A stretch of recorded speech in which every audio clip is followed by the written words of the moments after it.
Welcome to Heavy or Not, episode number 85. We're going to cover a pending project. It's a grant application that is being sent to Remake Learning Network in the Pittsburgh, Western Pennsylvania area. It seeks to create an AI web wizard. It's going to be helpful for swimming programs at the pool. For more information, check out lap.red and see the proposal as it's being submitted.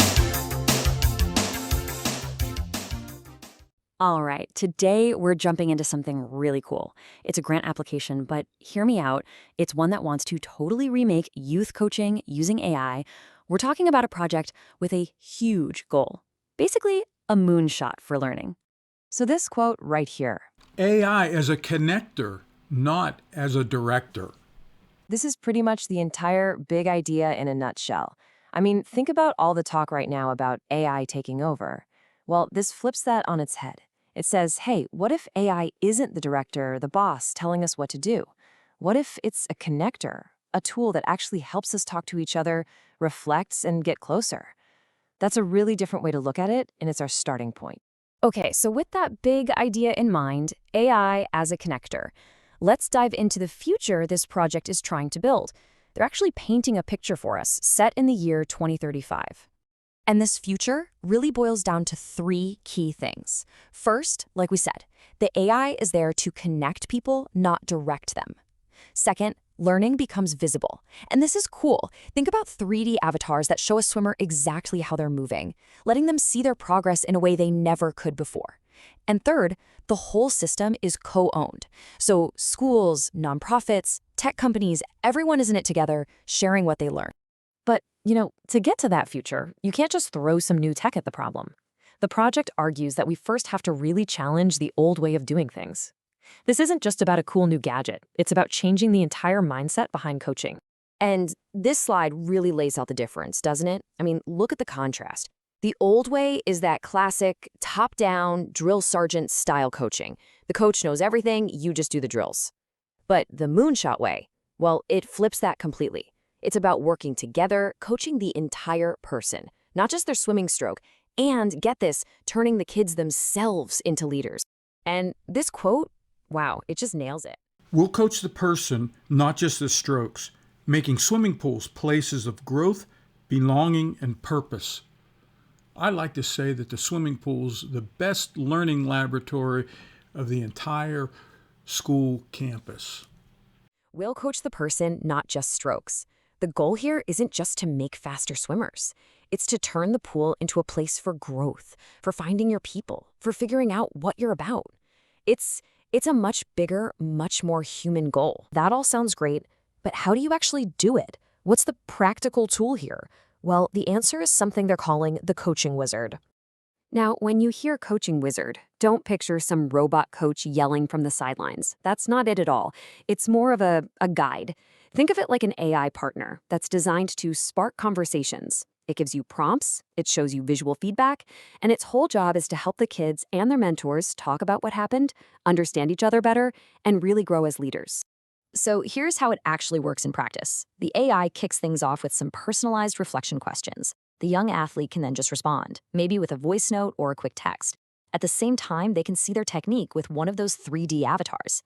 Then the mentor or coach looks at those reflections, and that helps them figure out how to guide the next conversation. And the whole thing is tied together with apps and tech that make it all run smoothly in the background. Now, an idea this massive, well, you can't pull it off alone, right? It takes a whole village, an entire ecosystem of partners to make something like this happen. And what a team they've put together. You've got the project lead, Mark Rauterkus, who's a deep expert in aquatics and community work. You have the BGC providing that crucial community connection. Then there are the tech wizards like Fluid Mechanics building the 3D avatars. You've even got national coaching networks for resources and Swimming World magazine to share the stories that come out of this. It's a real mix of skills. All right, let's talk about the timeline. How does this go from a big idea on paper to something real? And how fast? Well, they've laid out a whole 12-month flight plan. First up, the budget. The total cost for the first year comes in at $92,000. And that covers the whole shebang, from developing the AI to paying the young people for their time and expertise. And where that money comes from is actually a really important part of the story. Yeah, they're asking for $50,000 from the grant, but look at this. $42,000 is coming from the partners themselves, as in-kind support. That tells you that this is a real partnership. Everyone has skin in the game and is invested in making this work. So the plan unfolds over 4 phases. It kicks off in the summer of 2026, and this is key. They start with co-design workshops. The young people are actually helping build the tool from day one. Then in the fall, they launch it and start experimenting. Phase 3 in the spring is all about storytelling and tweaking the system based on what they've learned. And it all wraps up the following summer with a big evaluation and sharing what they found with everybody. Okay, so when you put all of this together, the tech, the team, the plan, what's the big deal? What does it all add up to? Well, this isn't just about building an app. The real goal is to create 3 huge shifts in how we think about learning. The first big shift: coaching becomes less about just giving directions and more about guiding reflection. So practice isn't just about swimming laps. It's also about taking a moment for journaling, prompted by the AI, and talking with your teammates. The focus is just as much on emotional growth as it is on getting faster. Shift number 2 is so powerful: turning the youth into the teachers. The plan is to train middle schoolers to be the instructors for the younger kids. I mean, imagine the confidence and leadership that builds. It creates this awesome cycle of mentorship. And the third and final shift is all about how we see technology. So often we think of tech as a tool for watching people or grading them. But the coaching wizard is built for connection. It's a perfect example of tech that's designed around people, serving our need for teamwork and empathy instead of just, control.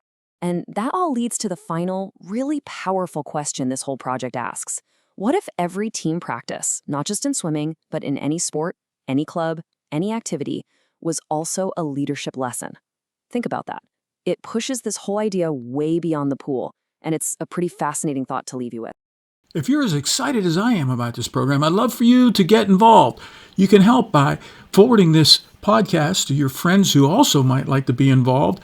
Subscribe to our email list at Heavy or Not, and send me an email. I'm easy to reach. It's mark@rodicus.com. Hope to hear from you soon. Thanks for your support.